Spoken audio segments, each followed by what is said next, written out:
Hello friends, कक्षा 11 के set theory के अंदर हमने पिछले 2 वीडियो में ये पढ़ लिया है कि सेट की परिभाषा क्या है, सेट को निरूपण करने के जो 2 तरीके हैं कौन कौन से हैं, और उसके बाद में हमने सेट के जो टाइप्स ऑफ सेट, समुच्चय के प्रकार, उनका अध्ययन किया है।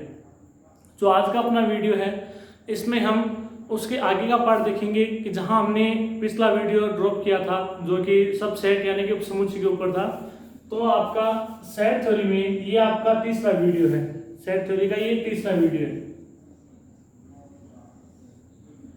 आपको ये ध्यान रखना है कि हमने जो 2 पार्ट पढ़े हैं उसमें जो अंतिम आपका पॉइंट था वो पॉइंट हमारा था सबसेट, जिसको कि हम कहते हैं उपसमुच्चय।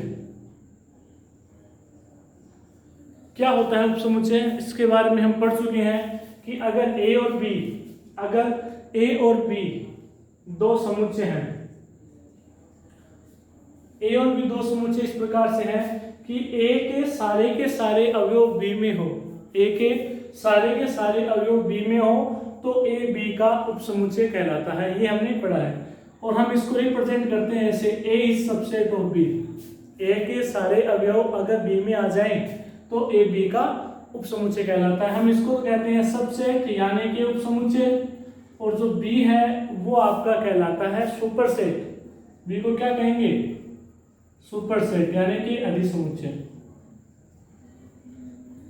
इसके बारे में हमने पढ़ लिया था, एक एग्जांपल हमने लिया था। वो क्या है, अगर एग्जांपल लें हम, जैसे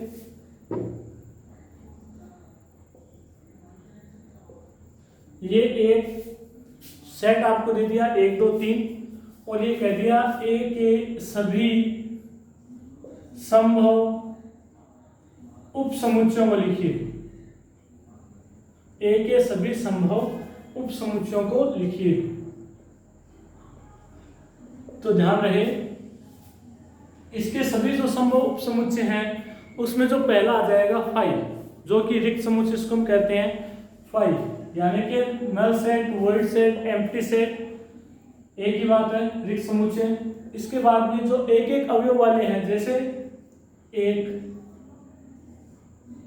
2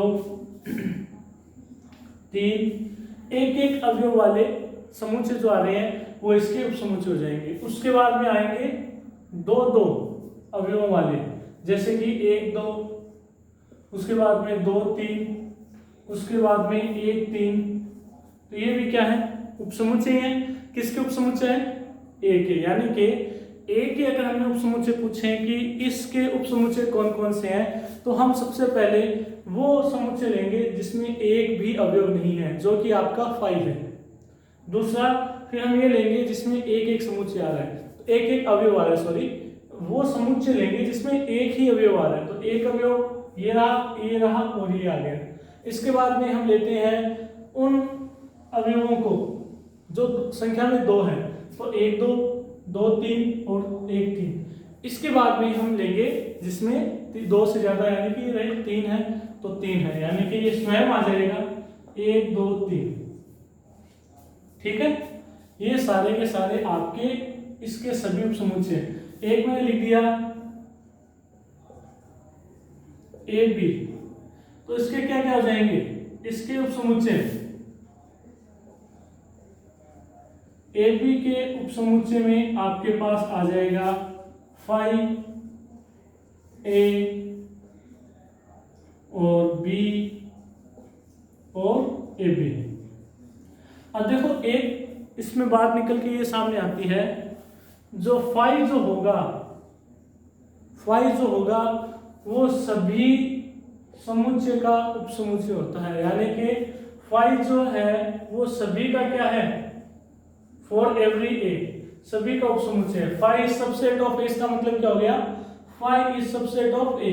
5 जो है वो ए का उपसमुच्चय है फॉर एवरी ए, इसको कहते हैं फॉर एवरी, प्रत्येक के लिए, यानी कि संकेत है ये। फॉर एवरी ए का मतलब कोई भी समुच्चय हो उसका एक उपसमुच्चय 5 हमेशा होता है। दूसरा एक चीज आप भी देख सकते हो कि जो सेट, जैसे मान लो ये क्या है, ये 8 है, 1 2 3, ये क्या है ये बी ही तो है। तो जो समुच्चय होता है वो स्वयं का उपसमुच्चय भी होता है, यानी कि ए इज सबसेट ऑफ ए जो है वो ए का भी क्या है, उपसमुच्चय। इस केस में बात करें तो B is subset of B स्वयं का क्या है, उपसमुच्चय है। तो ये दो चीजें आपको ध्यान में रखनी है कि फाई जो होगा वो सभी समुच्चयों का एक उपसमुच्चय होता है। दूसरा, स्वयं जो समुच्चय है वो खुद का क्या हो जाएगा, उपसमुच्चय आ जाएगा। ठीक है, और हम इसको रिप्रेजेंट करते हैं इस प्रकार से, phi subset of A for every A, यानी कि प्रत्येक समुच्चय का एक उपसमुच्चय जो कि रिक्त समुच्चय जिसको हम फाई कहते हैं वो होता है, और दूसरा कोई समुच्चय स्वयं का भी उपसमुच्चय कहलाता है। अब देखो आगे है इसमें कि किसी भी समुच्चय के उपसमुच्चयों की संख्या कितनी होती है। जैसे मैंने ये ले लिया और हम इसमें काउंट कर सकते हैं कि इसके अंदर 1 2 3 4 5 6 7 8 समूह बन रहे हैं, 8 समुच्चय बन रहे हैं। तो कितने उपसमुच्चय हो गए, 8। इसमें कितने उपसमुच्चय हो गए, 1 2 3 4। तो अगर मैं बात करूं कि जैसे मानो मैंने ये ले लिया a बराबर 1 2 3 4 5 और ये 10 तक है, और मैं अगर ये कहूं कि इसके कितने उपसमुच्चय बनेंगे या इसके उपसमुच्चयों की संख्या, तो अगर हमें उपसमुच्चयों की संख्या ज्ञात करनी है, कुल उपसमुच्चयों की संख्या, तो इसका सीधा सा फॉर्मूला है 2 की घात n। 2 की घात n का मतलब क्या है, देखो 2 की घात n यानी कि यहाँ जो n है वो अवयवों को प्रकट कर रहा है, अवयवों की संख्या को। 2 की पावर n क्या है, ये 2 की घात n का मतलब ये है कि आपके पास किसी भी समुच्चय के कुल कितने उपसमुच्चय बन सकते हैं। जैसे इस केस में बात करें 1 2 3 है, इसके 3 अवयव हैं, तो इसके कुल उपसमुच्चयों की संख्या 8 आ जाएगी। कैसे आएगी, 2 की घात 3, और 2 की घात 3 हम जानते हैं 8 होता है। ए बी है तो इसमें कुल कितने अवयव हैं, 2, इसके कुल अवयव 2 हैं, तो हम ये कहेंगे कि बी के उपसमुच्चयों की संख्या 2 की घात 2 यानी कि 4 आ जाएगी, जो कि आपके सामने है। तो इसी प्रकार से अगर आपके पास 10 अवयवों वाला एक समुच्चय आ गया और आपको ये कह दिया कि इस समुच्चय में कुल कितने उपसमुच्चय आप लिख सकते हो, तो हम वहां पे इस प्रकार से नहीं लिखेंगे कि 5 फिर 1 फिर 2 फिर 3 फिर ऐसे करके 10 फिर हम लिखेंगे 1 2, ऐसे नहीं करना है। हमें अगर संख्या पूछे तो हम सीधा कहेंगे इसका जो ये सूत्र है आपका 2 की पावर n। अब रही बात कि आता कैसे है, तो इसके लिए हमें हमारी एक एक्सरसाइज आएगी आगे, क्रमचय और संचय। उसके अंदर हम कॉम्बिनेशन के अंदर हम इसको पढ़ते हैं। कॉम्बिनेशन में पढ़ते हैं कि अगर ए कोई सेट है, ए कोई समुच्चय है जिसमें n अवयव है, a1 a2 a3 n अवयव है, तो उसमें आपके उपसमुच्चयों की संख्या 2 की पावर n आ जाती है। कैसे आती है इसके बारे में हम उसी एक्सरसाइज में पढ़ेंगे। हमें केवल इतना यहाँ ध्यान रखना है कि अगर किसी भी समुच्चय में कुल n अवयव आते हैं तो उसमें उसके द्वारा बनने वाले उपसमुच्चयों की संख्या 2 की पावर n आ जाएगी। ये हमें ध्यान में रखना है। अगर किसी के अंदर 5 अवयव आ रहे हैं, अगर किसी समुच्चय में 5 अवयव आ रहे हैं, तो उसके द्वारा बनने वाले उपसमुच्चयों की जो संख्या है वो 2 की पावर 5 हमें प्राप्त होती है। ठीक है, ये आपको ध्यान में रखना है। इसके बाद भी हम देखते हैं एक नया प्रकार आता है पावर सेट घात समुच्चय। घात समुच्चय क्या होता है इसके बारे में पढ़ेंगे।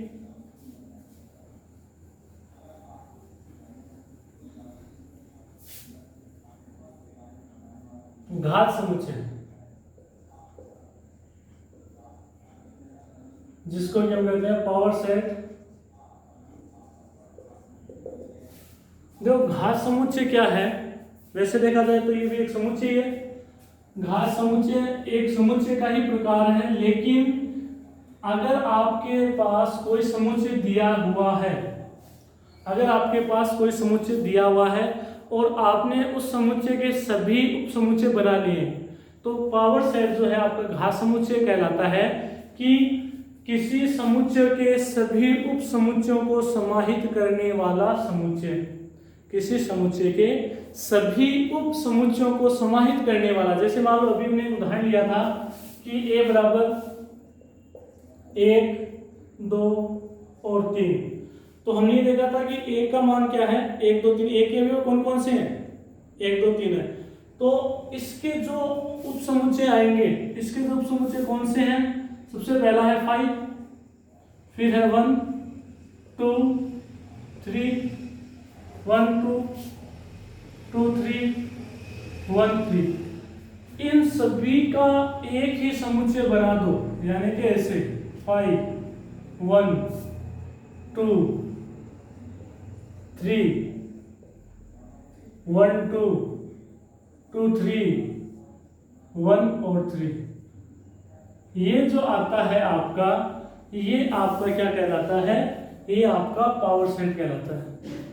किसी समुच्चय A के सभी संभव उपसमुच्चयों को रखने वाला समुच्चय आपका पावर सेट घात समुच्चय कहलाता है। यानी कि आपके पास कोई समुच्चय A है, पहले आप उसके सभी उपसमुच्चय बनाओ और उन सभी उपसमुच्चयों का आप एक समुच्चय बनाओ। जैसे हमने यहाँ लिखा है कि एक समुच्चय था 1, 2, 3, हमने सबसे पहले इसके सारे संभव उपसमुच्चय लिखे कि इसके उपसमुच्चय कौन कौन से आएंगे, तो 5 से लेके 1, 2, 3 तक। अच्छा, हमने इसमें 1, 2, 3 नहीं लिखा है तो वो भी लिखेंगे, क्योंकि वो भी क्या है, ये भी ध्यान रखना, ये भी साथ में आएगा इसके 1, 2, 3 भी। तो 1, 2, 3 जो है इसके सभी संभव उपसमुच्चय 5, 1, 2, 3, 1, 2, 2, 3, 3, 1 या 1, 3, 1, 2, 3 है। तो ये सारे के सारे उपसमुच्चय जिस समुच्चय में आते हैं वो आपका घात समुच्चय कहलाता है, पावर सेट कहलाता है। दूसरा, इसको अगर आपसे पूछा जाए कि पावर सेट में अवयवों की संख्या कितनी होगी, तो पावर सेट में अवयवों की संख्या जितने उपसमुच्चय हम बना सकते हैं, तो हम उपसमुच्चय कितने बना सकते हैं, 2 की पावर n। तो घात समुच्चय में आपके पास अवयवों की संख्या भी 2 की घात n के बराबर आ जाएगी। ठीक है। दूसरी चीज कि इसको रिप्रेजेंट करने के लिए हम s लिखते हैं, pa, ये इसका संकेत हो गया। कहीं अगर pa लिखा हुआ है, अगर प्रायिकता की बात करते हैं तो अलग है, प्रोबेबिलिटी ऑफ a आ जाता है, लेकिन यहाँ पे अगर हम बात करें समुच्चयों के संदर्भ में, अगर हम बात करें तो हम कहेंगे कि pa का मतलब यहाँ पे पावर सेट से, पावर सेट ऑफ a या a का घात समुच्चय। जैसे एक एग्जांपल और ले लेते हैं, मैंने लिखा है b बराबर a और d, मान लो मैंने a और d ले लिया b का मान, तो पावर सेट ऑफ b क्या आएगा, पावर सेट ऑफ b में एक तो 5 आ जाएगा, एक आपका a आ जाएगा, एक आपका d आ जाएगा, एक आपका ad आ जाएगा। तो ये आपके क्या आ जाएंगे, पावर सेट ऑफ b के अंदर अवयव आ जाएंगे। ठीक है। तो ये भी एक परिभाषा ही है घात समुच्चय, ध्यान रखनी है हमें कि घात समुच्चय हम किसे कहेंगे। उसके बाद में आता है डिसजॉइंट सेट, असंयुक्त समुच्चय। देखो क्या होता है असंयुक्त समुच्चय, असंयुक्त समुच्चय जो क्या होता है, क्लियर है नाम से ही कि कोई भी कनेक्शन नहीं होना चाहिए। कनेक्शन नहीं होने का मतलब ये है कि अगर हमारे पास 2 समुच्चय हैं a और b, a कोई समुच्चय है 1, 2, 3 और एक समुच्चय है b, ये हम ले लेते हैं 4, 5, 6, कुछ भी ले सकते हैं हम 1, 2, 3 के अलावा। तो अगर हम ये देखते हैं a के जो अवयव हैं और b के जो अवयव हैं, इनमें कोई भी अवयव समान नहीं है, एक भी अवयव ऐसा नहीं है जो दोनों में हो। जो a के अवयव वो केवल और केवल a में है, जो b के अवयव वो केवल और केवल b में है। b वाले अवयवों का a से कोई लेना देना नहीं है, इसी प्रकार से a वाले अवयवों का b से कोई लेना देना नहीं है। तो ये आपका डिसजॉइंट सेट कहलाता है। क्या कहेंगे, अगर a और b 2 समुच्चय इस प्रकार से हैं कि दोनों के अंदर एक भी अवयव उभयनिष्ठ नहीं हो, यानी कि इनके जो अवयव हैं वो कॉमन नहीं आने चाहिए। बात इतनी सी है कि कोई भी अवयव मिलना नहीं चाहिए। जैसे मान लो अगर मैं इसमें ये और लेता हूँ 1 2 3 4 और इसमें 4 5 है, तब ये डिसजॉइंट सेट नहीं होंगे। तो डिसजॉइंट सेट की परिभाषा क्या होगी? अगर ए और बी या हम कहें दो या दो से अधिक समुच्चय इस प्रकार से हैं कि उनमें कोई भी उभयनिष्ठ अवयव नहीं होते हैं, तो वे आपके डिसजॉइंट सेट कहलाते हैं, यानी असंयुक्त समुच्चय कहलाते हैं। अब आगे देखते हैं, एक आता है जो कि बहुत ही महत्वपूर्ण है, यूनिवर्सल सेट, जिसको कि हम सार्वत्रिक या सार्वभौमिक समुच्चय भी कहते हैं। देखो क्या है यूनिवर्सल सेट, सार्वत्रिक या सार्वभौमिक समुच्चय। क्या होता है सार्वत्रिक समुच्चय? हम जो भी समुच्चय लेते हैं या हम जिन भी समुच्चयों के बारे में चर्चाएं करते हैं, वो समुच्चय किसके उप समुच्चय हैं, वही आपका यूनिवर्सल सेट होता है। फिर से हम सुनते हैं कि भाई जैसे कि मान लो मैंने ए लिया 1 2 3 4 5, मैंने बी लिया 2 4 6 8 और मैंने सी लिया 1 3 5 7, ठीक है। या मैंने डी ले लिया 1 8 और 9।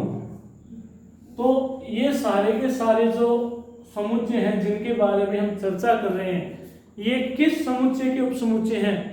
वो समुच्चय आपका यूनिवर्सल सेट, तो यानी कि इसके केस में आपका यूनिवर्सल सेट ही हो जाएगा। 1 2 3 4 5 6 7 8 9 ले सकते हैं या 10 भी ले सकते हैं। यानी कि जिन समुच्चयों के बारे में हम चर्चा कर रहे हैं वो किसके उपसमुच्चय हैं? यू के। तो ये आपका सार्वत्रिक या सार्वभौमिक समुच्चय कहलाता है और इस हमको यू से ही डिनोट करेंगे, यानी कि यूनिवर्सल सेट को हम यू से डिनोट करते हैं। और यू वो आता है जो इन सभी को समाहित किए हुए हो, यानी कि जितने भी हम सेट ले रहे हैं इन सभी को अपने अंदर क्या कर रहा है, वो समाहित कर रहा है। यानी कि इनमें एक भी अवयव ऐसा नहीं होगा जो इसमें न आए। अगर मान लो हमने इसके अंदर 12 ले लिया और इसमें 12 नहीं, इसका मतलब ये यूनिवर्सल सेट नहीं है। तो ये हमें ध्यान रखना है, यूनिवर्सल सेट वो समुच्चय होता है जो बाकी सभी समुच्चयों को अपने अंदर समाहित कर ले, यानी कि इन अवयवों के अलावा कोई भी ऐसा अवयव नहीं है जो इनमें आए, ये भी हम कह सकते हैं। तो यूनिवर्सल सेट ये हो गया सार्वत्रिक या सार्वभौमिक यूनिवर्सल सेट। जिन अवयवों की या जिन समुच्चयों की हम बात करते हैं वो जिस समुच्चय के उपसमुच्चय होंगे, यानी कि यहाँ हम देखते हैं कि ए जो है वो भी सबसेट है यू का, बी है वो भी सबसेट है यू का, सी है वो भी सबसेट है यू का और डी है वो भी सबसेट है यू का। ये सारे के सारे किसके हैं? ये सारे के सारे यू के उपसमुच्चय हैं, ए बी सी डी। तो इस प्रकार से ये आपका सार्वत्रिक यूनिवर्सल या सार्वभौमिक समुच्चय कहलाता है, ठीक है। अब इसके आगे बढ़ते हैं, या उससे पहले एक दो सवाल करें। चलो आगे पढ़ते हैं, थोड़ा सा वेन डायग्राम के बारे में पढ़ते हैं।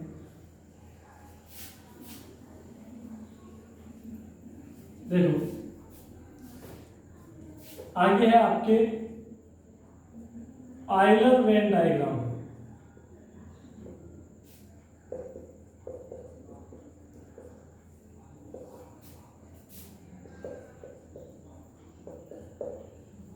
क्या है इसके बारे में देखते हैं कि आयलर वेन डायग्राम क्या है। समुच्चयों के ऊपर सबसे पहले आयलर ने ज्यामितीय रूप से समुच्चयों को समझाने का प्रयास किया। तो डायग्राम यानी कि ज्यामिति के द्वारा आयलर ने समुच्चयों को समझाने का प्रयास किया और उसका व्यवहारिक कहते हैं या हम ये कहते हैं प्रैक्टिकली नॉलेज वेन ने दिया। तो उनके द्वारा जो डायग्राम बनाए गए वो आयलर वेन डायग्राम कहलाते हैं। यानी कि सर्वप्रथम आयलर ने क्या किया, समुच्चयों के लिए,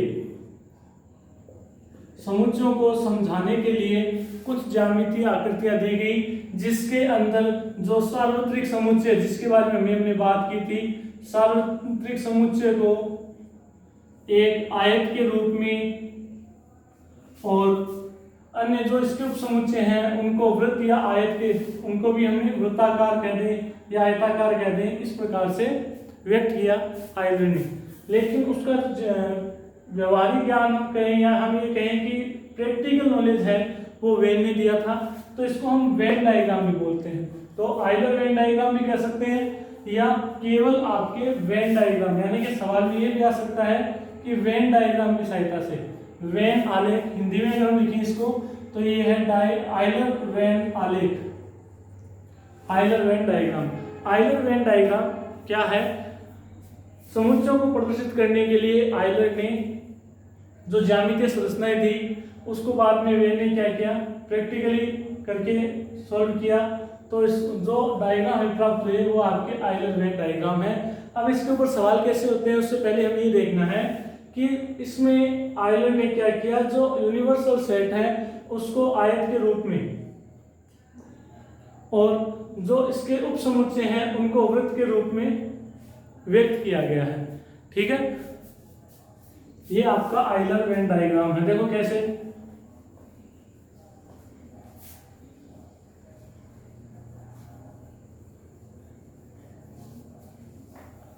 अब हम आयलर वेन डायग्राम के ऊपर देखते हैं।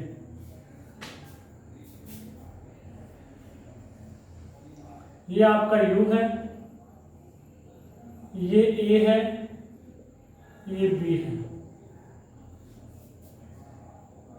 जैसे मैंने यहां लिखा कि U बराबर 1 2 3 4 5 6 7 और मैंने लिखा A बराबर 1 2 3 और B बराबर 4 5।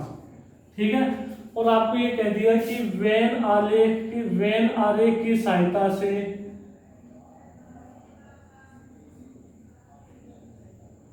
या वेन आरेख बनाइए।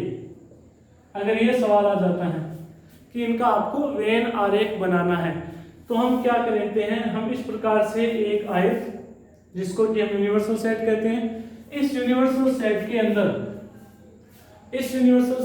ये सारे अवयव हैं 1 से लेकर 7 तक, और A के अंदर जो अवयव है वो है 1 2 और 3, B के अंदर जो अवयव है वो है 4 और 5। ये आपका B है, ये A है। अब बच गए कौन से, 1 2 3 4 5 तो आगे 6 और 7 बच गए, जो ना तो A में है ना ही B में है।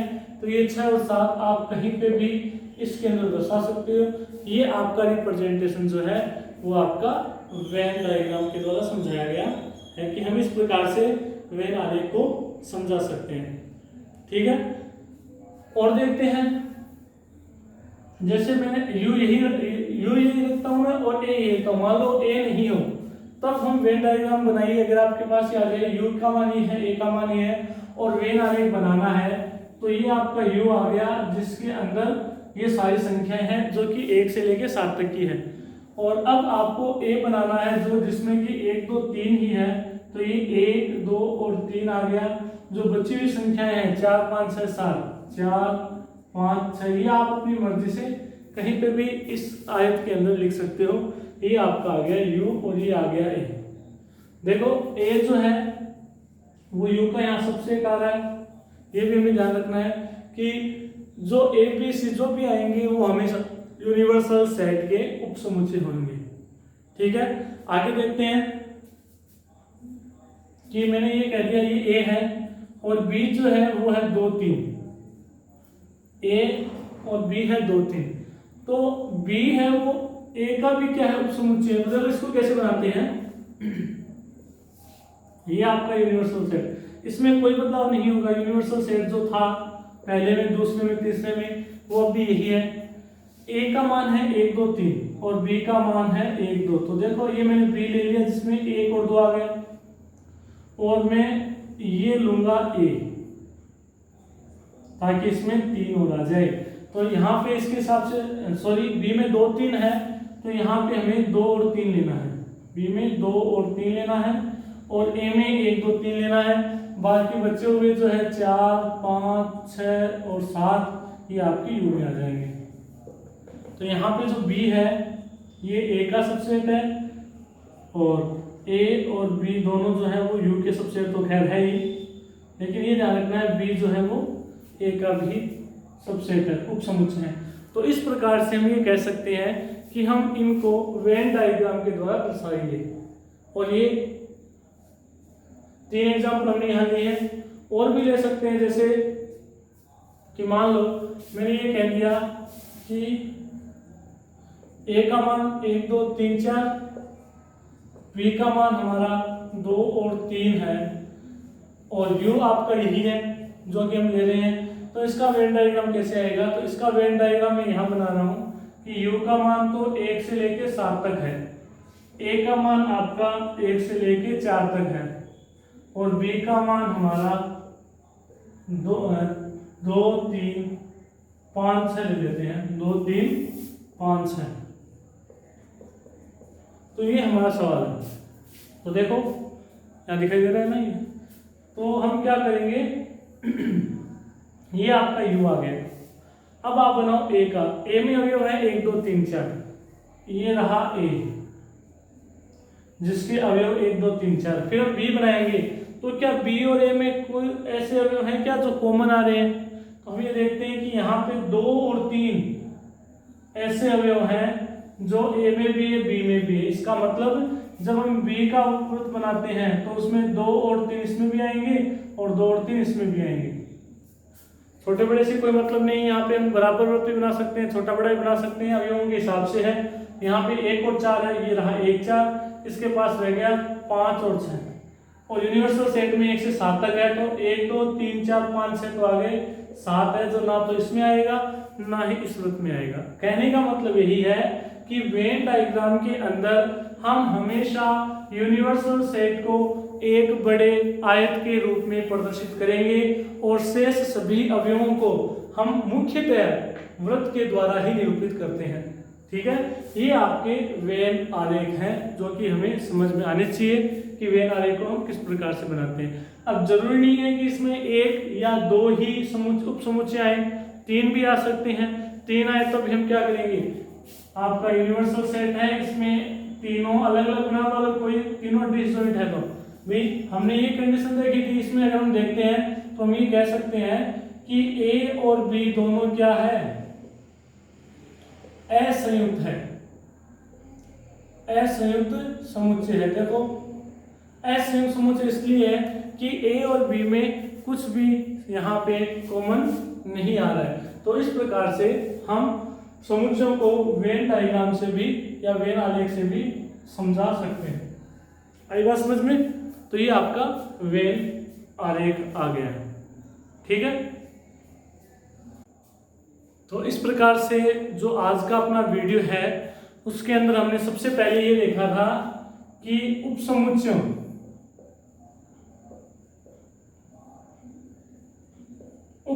की संख्या कितनी आएगी। कोई भी समुच्चय है उसमें कितने अवयव हैं, उन अवयवों से आप कितने उपसमुच्चय बना सकते हो। तो इसका मान आता है 2 की पावर n। ये हमारा आज का प्रारंभिक बिंदु था। इसके बाद में हमने असंयुक्त समुच्चय की परिभाषा देखी कि असंयुक्त समुच्चय क्या है, और हमने ये देखा था कि 2 समुच्चय ए और बी असंयुक्त समुच्चय कहलाते हैं अगर उनमें एक भी अवयव कॉमन या उभयनिष्ठ नहीं हो। उसके बाद भी हमने ये देखा था कि सार्वत्रिक, जिसको हम सार्वभौमिक भी कह सकते हैं, मेनली हम यूनिवर्सल सेट बोलते हैं, यूनिवर्सल सेट है, इसके क्या है, इसकी क्या परिभाषा है। तो जितने भी हम समुच्चयों की बात करते हैं, एक प्रकार से हम ये कहें सभी समुच्चयों का जो पितामह है, फादर है, वो यूनिवर्सल सेट है। क्योंकि अगर हम यूनिवर्सल सेट की बात कर रहे हैं और उसके बाद में हम अन्य समुच्चय ले रहे हैं तो वो सारे के सारे इसके उपसमुच्चय होंगे, यानी कि सभी का संबंध यूनिवर्सल सेट से होगा। ऐसा कोई भी अवयव नहीं होगा जो यूनिवर्सल सेट में नहीं पाया जाएगा। फिर हमने देखा था वेन डायग्राम, जो था हमारा वो था वेन डायग्राम, जिसको आयलर वेन डायग्राम भी हम कह सकते हैं। आयलर वेन डायग्राम, इसमें हमने ये देखा था कि वेन डायग्राम के अंदर जो आपका यूनिवर्सल सेट है इसको हम योग से यानी कि आयताकार रूप से, और जो सबसेट है उनको हम वृत्ताकार रूप से भी परिभाषित कर सकते थे। ये चीजें हमने आज पढ़ी है। जो अपना अगला टॉपिक होगा या अगला जो वीडियो होगा वो आपका किसके ऊपर आएगा, वो आएगा इसके बाद में आता है ऑपरेशंस ऑन सेट्स, समुच्चयों के ऊपर संक्रियाएं, इसको हम कहते हैं संक्रियाएं। जिस प्रकार से वास्तविक संख्याओं में जोड़ना, घटाना, गुणा करना, भाग देना ये संक्रियाएं होती है, उसी प्रकार से समुच्चयों के अंदर कौन कौन सी संक्रियाएं होती है उनके बारे में हम चर्चा करेंगे कि समुच्चयों के ऊपर कौन कौन सी संक्रियाएं हैं। अभी इस वीडियो के अंदर हमने इन चीजों के बारे में अध्ययन किया है और इन चीजों के बारे में आपको मालूम होना चाहिए।